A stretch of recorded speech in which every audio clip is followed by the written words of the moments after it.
মুম্বাইয়ের বান্দার সমুদ্র পাড়ে মাথা উঁচু করে দাঁড়িয়ে আছে বলিউড বাদশা শাহরুখ খানের বাড়ি মান্নাত। শুধু একটি বাড়ি নয়, এটি এখন মুম্বাইয়ের অন্যতম ট্যুরিস্ট স্পটে পরিণত হয়েছে। বলা হয়, মুম্বাই ভ্রমণ অপূর্ণ থাকে যদি মান্নাতের গেটের সামনে দাঁড়িয়ে ছবি না তোলা হয়।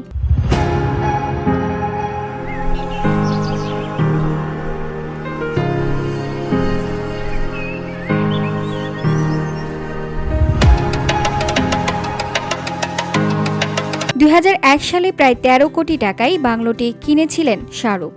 প্রথমে নাম দেয় জান্নাত, পরে সেটি হয়ে ওঠে মান্নাত, যার অর্থ প্রার্থনা। শাহরুখের ভাষায় বাবা মা হারানোর পর মাথা গোঁজার স্থায়ী আশ্রয় চেয়েছিলেন তিনি, আর মান্নাত সেই স্বপ্নের বাস্তব রূপ। প্রায় 27,000 বর্গফুট জুড়ে এই বাড়িতে রয়েছে আধুনিক সব সুযোগ সুবিধা, বিশাল বাগান, সুইমিং পুল, জিম, ব্যক্তিগত অফিস, লাইব্রেরি, 42 আসনের সিনেমা হল এবং পুরস্কার ট্রফি রাখার আলাদা কক্ষ মান্নাতকে করেছে অনন্য।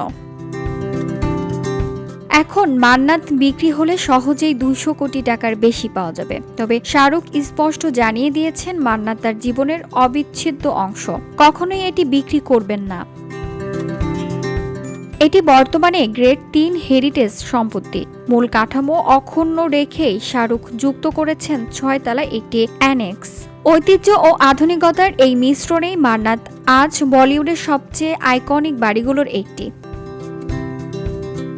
VOD Bangla news desk.